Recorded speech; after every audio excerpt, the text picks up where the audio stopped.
The story of the US dollar doesn't begin in America. It starts with the Spanish silver dollar, or the famous piece of 8. For 100 years before the American Revolution, this was the most common coin in the colonies, mined in places like Potosi, now Bolivia, and widely accepted as the standard of trade. In fact, when the Founding Fathers decided on a national currency, they didn't invent a new concept. They simply defined the US dollar to be at par with the widely circulating Spanish one. Even the legendary dollar symbol is believed by some historians to have originated from the Spanish peso, perhaps an abbreviation of PS, or a stylized representation of the Pillars of Hercules, a motif on the Spanish coin. But before the official dollar, there was the Continental Currency. To finance the Revolutionary War, the Continental Congress did something the Constitution would later ignore. They printed massive amounts of paper money. These notes, known as Continentals, were backed by nothing solid. No gold, no silver, just the promise of a nascent government. The result? Predictable and catastrophic inflation. The currency quickly became so worthless that it birthed one of the first and most enduring American idioms, "not worth a continental." This financial trauma left a deep scar on the new nation's psyche and explained why the U.S. Constitution, in Article 1, Section 8, explicitly granted Congress the power to coin money, but remained entirely silent on paper money. For a while, paper money was so distrusted, it almost ceased to exist as an official government instrument. The official birth of the American monetary system came with the Coinage Act of 1792. This act formally established the dollar as the unit of currency, and most astonishingly, authorized the death penalty for anyone caught debasing or counterfeiting the gold or silver coins issued by the new U.S. Mint. This was a currency meant to be taken seriously, enforced by the highest penalty of the land. For the nation's first 70 decades, the American financial landscape was a bizarre, almost chaotic patchwork.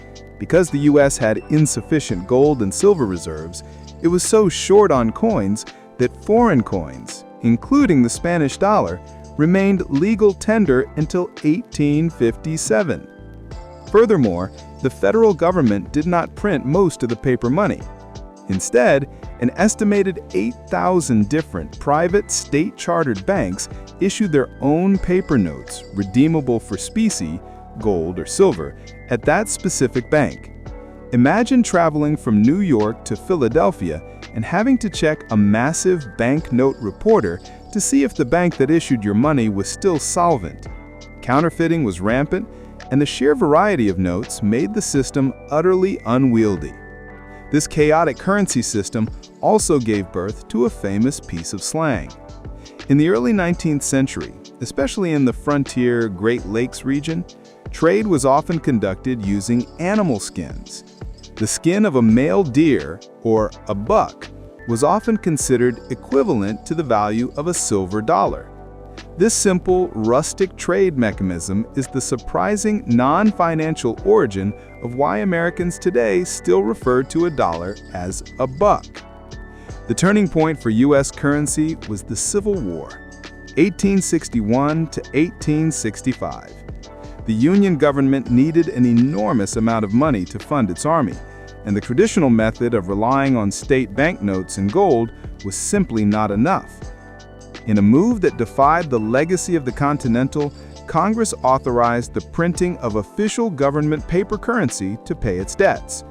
These notes, first issued in 1861, were immediately recognizable because of their distinctive green ink, a feature chosen to make them difficult to counterfeit using the era's photography technology. They were instantly nicknamed Greenbacks. The Greenbacks were a monumental shift. They were a fiat currency, not directly redeemable for gold or silver, but declared legal tender by the government. This was the first time the U.S. government had issued a unified national paper currency. To put the final nail in the coffin of the wildcat bank system, Congress passed the National Banking Acts, which essentially taxed the state-chartered banknotes out of existence and established a unified national currency managed and regulated by the federal government. The war, for all its tragedy, forged the unified paper dollar we recognize today. Following the Civil War, the dollar was essentially defined by the gold standard, formally established by the Gold Standard Act of 1900. This meant every dollar in circulation, whether a coin or a paper note, was backed by a fixed amount of gold in the U.S. Treasury. This gave the currency stability and international trust, but it created an enormous problem during the Great Depression. In 1933, as banks failed and people panicked, Americans began hoarding gold, pulling it out of the economy and worsening the crisis. President Franklin D. Roosevelt, FDR, took a shocking and unprecedented step.